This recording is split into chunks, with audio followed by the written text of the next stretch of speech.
السلام عليكم ورحمة الله وبركاته. بيجو 207 أكيد مشان الكورونا.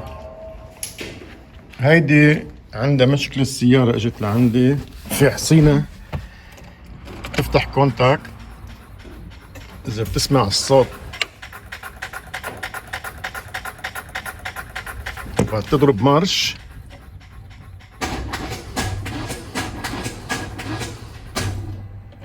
ما بتاخد.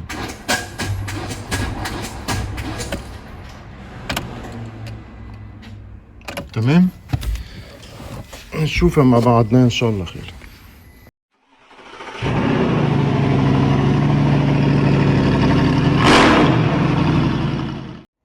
اول شي بدي افحص اذا بتدور معي ديريكت ولا لا. فاتح كونتاك وفي عنا هون الخط، هذا الخط اللي هون رايح على المارش لجوا. اوكي، اذا انا هلا بعطيه كهرباء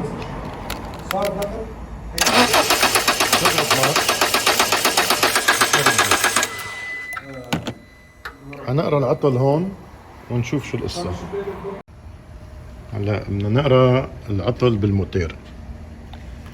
خدنا الموتير، هيك هي 207 1.6. بناخد الموتير وبنقرا العطل. هلا بيعطيني العطل هون الرقم العطل وشتارتا ريلي. شتارتا ريلي هي السيلف، يعني بيقول لك يا الفيوز محروق او في شيء غلط او الكمبيوتر مضروب. شتارتا ريلي هي الريلي اللي بتشغل المارش اللي هو السيلف. وانا ما بعتقد، لانه انا اعطيتها كهرباء مباشر وما دورت. حنلقي نظرة على الخريطة. هاي الخريطة اول شي انا بهمني افحاص مشان ما ضيع. هيدي الريلي اللي هون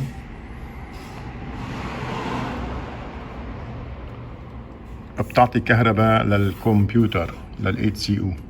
اوكي، هذا الكمبيوتر من شركة البوش، وهي معلومات عن السيارة بنزين تيجي من 2006 ل 2015. بدنا نلاحظ هلا هون عنا اهم نقط: خط البارد، وفي عندي البلوس واحد بيجي من هون من الريلي، ضروري هذا جدا.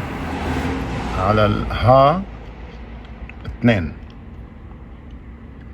والها 2 ما بيوصل له كهرباء الا اذا الاف 3 عطى خط بارد للريلي، والريلي هي اخذة بلوس من فوق. بتك الريلي تمرق الكهرباء من هون على الها 2. بدنا نشوف اذا الها 2 وصل له كهرباء ولا لا. اول شي بدي افحص هدول الخطين اللي هن خط البارد، بنشوف شو يصير عندهم. هوني اذا بنشوف هوني عنا الالوان البيجو معروفين اللي هن بيجوا اخضر واصفر. هذا خط بارد اعطيني 12 فولت. تمام، والخط اللي حد منه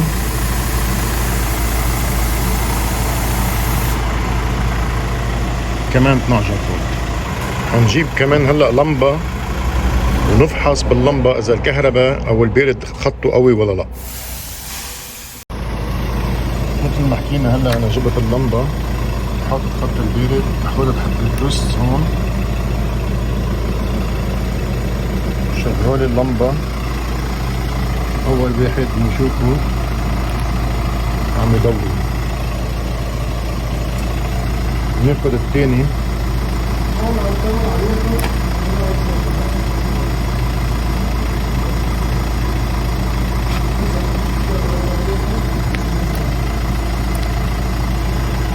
كمان منيح.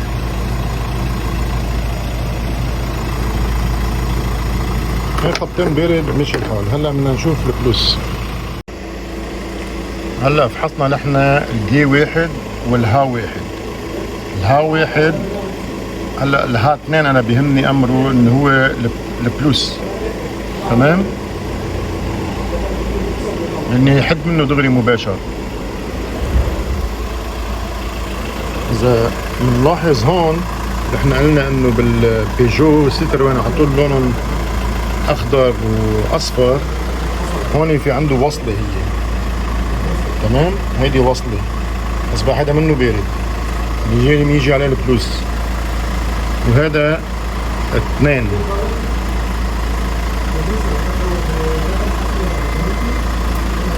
نبدلهم بس فينا نفحص هيك كمان انا بشوف.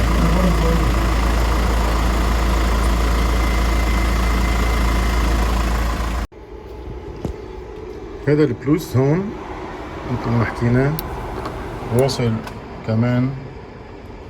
هلا انا دورت الشارجر، كهرباء واصل.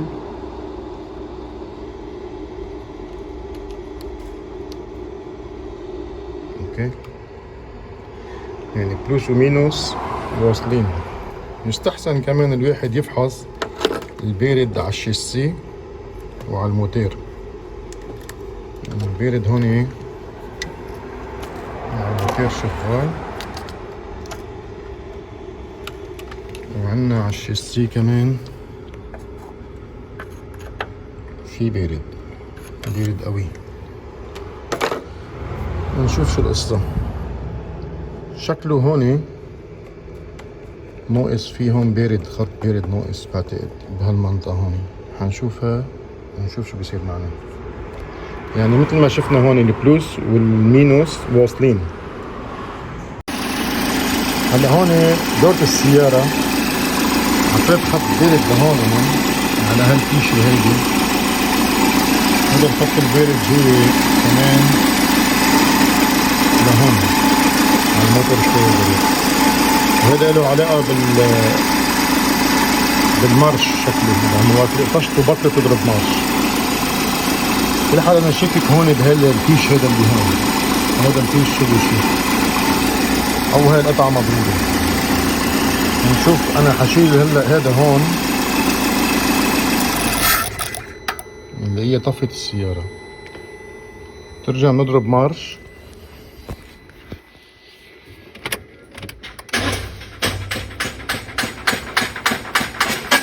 نفس المشكلة وقت اللي بنوصل هون خط بارد،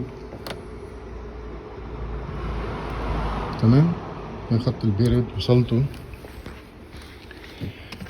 بحاول هلا اضرب مارش بتدور السيارة.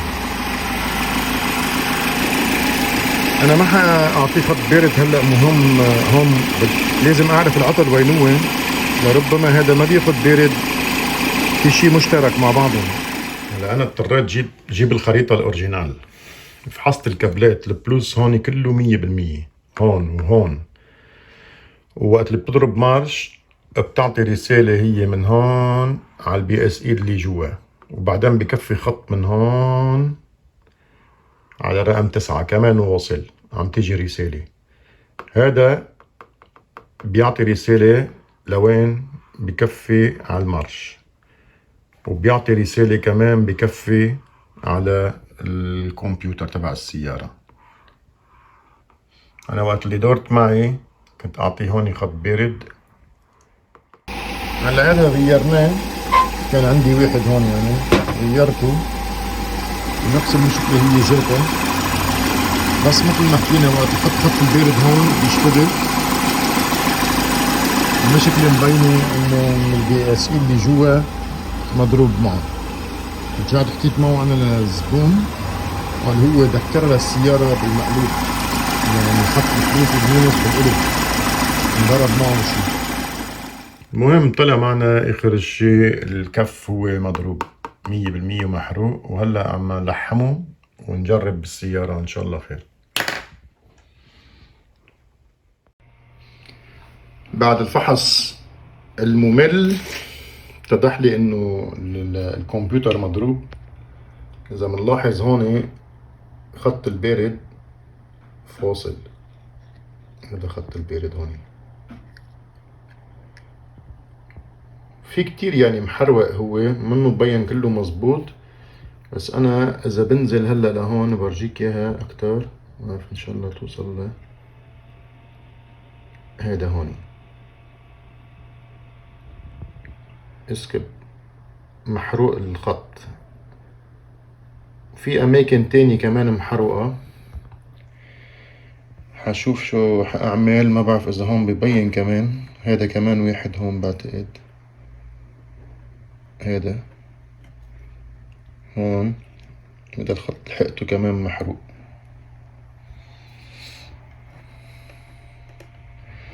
كل حال حشوف اذا فيني صلحه. انا لازم افرط كمان من جوا لشوف، يمكن كمان جوا كمان محروق.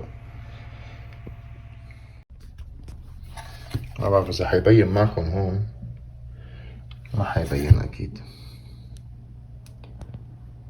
انا شايفها بالمكبر هون، هون في فصل وهون في حريق.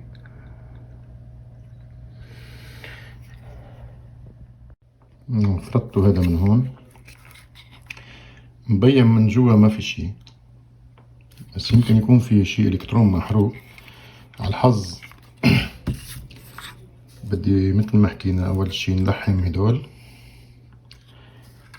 لانه خط البارد هو واصل لهون بس فاصل هون، يعني السيارة كلها هون الكمبيوتر كله ما عم ياخد برد، لذلك عم تعمل كليك كليك كليك كليك اللي هي شو اسمها دروز الكلبة تبعت البنزين. ان شاء الله خير. انا حلحمهم اعطيه برد ونشوف اذا رجع فقع او شي بيكون هذا بده غيار. هلا انا وصلت هون كابلات من هون لهون كمان لحقتهم، وهلا بنجرب اذا ما اشتغل بده واحد غيره. هلا هون ركبته انا، حطه على هيدي نشوف شو حيصير.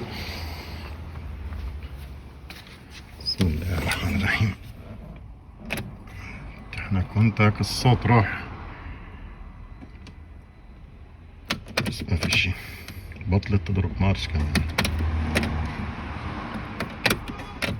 شو هالسيارة هيدي غريبة، بس الصوت راح، يعني هذا الكليك كليك كليك كليك راح. في امل، كان على طول هذا يطلع صوت معنا، اسمه دروزر كلابي بالالماني. لهون تبع المارش هذا اذا بعطيه كهرباء ما شاء الله دور السيارة،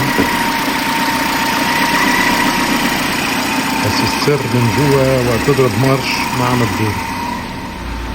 هذا عطل تاني هلا.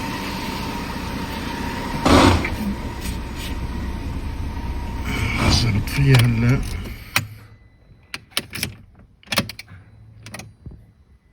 ما في شي.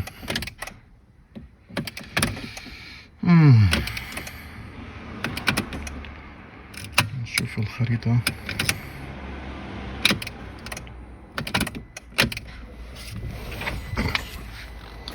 هيدي مذكرة بالقلب العربية، أكيد صاير معهم شي. نرجع نجرب وقت بعطيه كهرباء.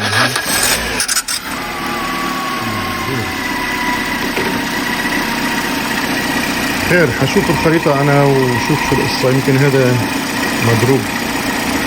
يعني بقلبه هذا الريلي تبعت المارش تبعت السلف. هو أول خطوة إنه الحمد لله مشي حوله هذا. هلا أنا ركبت هون ريلي، منلاقي هذا الخط وقت تفتح كونتاك بيجي عليه كهرباء بلس، بيجي على 30 على 30 اوكي. هذا واللي مقابله هو بيروح على المارش، هذا خط المارش اللي 87. وعندنا هون خط بارد بيجي على 85. وقت اللي بنضرب مارش هذيك ساعات فحصناه كان عم يوصل كهرباء لهون على 86. دور. هلا حندور السيارة. هلا لازم هدول نلحمهم بالقصدير احسن نطبقها للسيارة كلها.